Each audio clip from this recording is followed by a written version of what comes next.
Hey everybody, how's it going? Marcos Villegas here in Los Angeles, being joined with Eddie Hearn.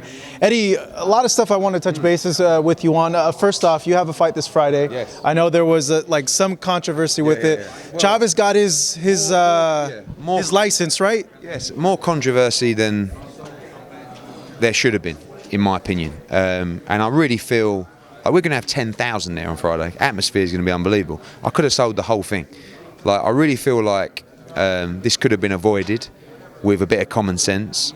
I feel like we've been penalised for not making the fight as big as it could be because of the uncertainty, if you like, and I'm really glad that uncertainty was dealt with yesterday. Chavez took an injunction out against Nevada Commission, won in court, and he's no longer suspended. So the fight goes ahead, and now he's just got to make weight.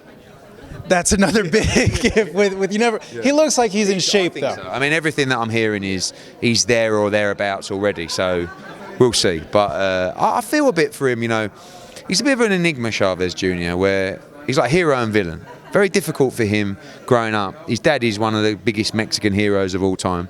I just don't think he's as good as his dad, to be honest. But obviously, you know, no one is as good. His dad's like a 1 in a million type fighter. So I think that he's probably struggled with that. He's made his mistakes. But this camp for him has been difficult because he's been having to deal with this stuff. But he's hung in there. And I actually have to be honest, I expected him to walk away. I expected him to go, do you know what, just fuck boxing. Like, I just don't need this. Like, I can't get a break. So, but he didn't. He hung in there. And that's why I really hope as well he makes the weight tomorrow, because he's trained hard. Like, every time I've seen him, he's been training. I spoke to Freddie Roach. And I think that it could be a kind of redemption for him on Friday. I mean, if he won, he becomes just like a monster star. Well, it I guess, injects incredible victory. Well, yeah, because Jacobs is no joke. Exactly. Yeah. But even if he loses, but puts up a great fight and shows heart and tries to win, like, I feel like he could capture. I feel like it shows that he's serious about it again, and it gives people like faith in him. Yeah. And to be honest, Marco, like when I look at the ticket sales, it's blown my mind. Like, well, he's regardless of what he's done, one thing that everybody knows with him is he could sell tickets because of the name. But even, you know, right now he's probably at the lowest point of his career, right, where he's really having to fight back from the depths. And they're still coming out to watch, you know. So it's almost like if he won or if he put in a great performance and people started to actually like love him again, he could be absolutely huge. And I feel almost sorry for him at times, where I feel like, you know, it's him against the world. Do you know? I know he's got his dad and he's got his family and that, but it's like, I think it's tough for him. And a lot of it he's brought on himself, but a lot of it he has, you know, done it to himself. People don't realise as well the pressure and, you know, that he might be under to perform. And just because you got, you know, and I can speak from experience on this, just because you got a successful father and you might grow up in well-off surroundings, when you're living in that shadow for a long time, like I spent a lot of my early life, oh, you're Barry Hearn's son, you know, like you may not know my dad, but he's a Hall of Fame, like quite famous in the UK. Oh, yeah. So when I got my first job, not with him, oh, you only got that. Did your dad get you that job? Do you know what I mean? And I know for how I got that, Julio must have had that a million times worse. And it's only when you get to a level, for me, luckily, as I take the mickey out of my dad, I was able to actually do quite well. But for him, he's always been chasing. I bet deep down he wants to outperform his dad, not so he can gloat, so he can make his dad proud. That's a big responsibility, you know. And I feel like a lot of those demons that he has probably been created from his childhood and stuff like that. Maybe I'm just waffling bollocks, but you know, I really feel like. I think you have all people have a perspective because of your relationship with your dad and coming from that. You can relate to that a bit more. We can't imagine growing up in Mexico. Like, imagine his childhood. I bet it was just. Well, it sucked. He didn't have a childhood, and his dad at that time was an alcoholic and put him through like a lot of stuff. I want to touch on. There's a meeting today, isn't there, in Arizona? It's canceled because of what happened yesterday. It was canceled a long time ago. This is the kind of thing that.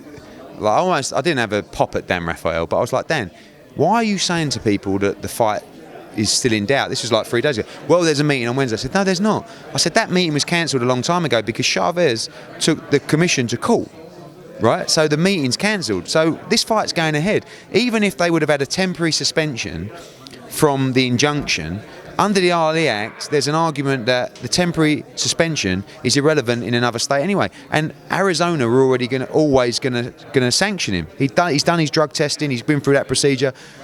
So, but this was like a clinical final, and the importance for this is when you got people like Arum and people like DeBella trying to, They said you were breaking the law. Exactly. So, he's putting on a suspended fighter, right? We're not idiots. We don't just go around gung-ho. We take our advice. We know what we're doing. But this was like a final line in the sand where the courts have said he's no longer suspended. So therefore, on Friday night, there is not a guy fighting who is suspended in another commission. The big argument was regarding the jurisdiction that one state has over another state. And the fact is that Arizona chose to license Chavez from the get-go, but the ruling yesterday was a nice result for everybody to just say, case over, let's just get on with it. This is something I feel could have been resolved a lot easier a few weeks ago, where people could have saved face. And I respect Bob Bennett. He's a very not aggressive, but he's a principles guy, and he didn't want to let it go. And it had to go to this point, the process where Chavez had to go and get justice. I don't represent Chavez. It had nothing to do with his case at all, other than I'm promoting the fight. But I'm thankful that we're now in a position where no one can say you did this and you did that. And if we're asked a question of why did you put on Chavez, I say because he's a licensed fighter and he's not suspended anywhere. And by the way, I had Gabe Rosado standing by the whole time.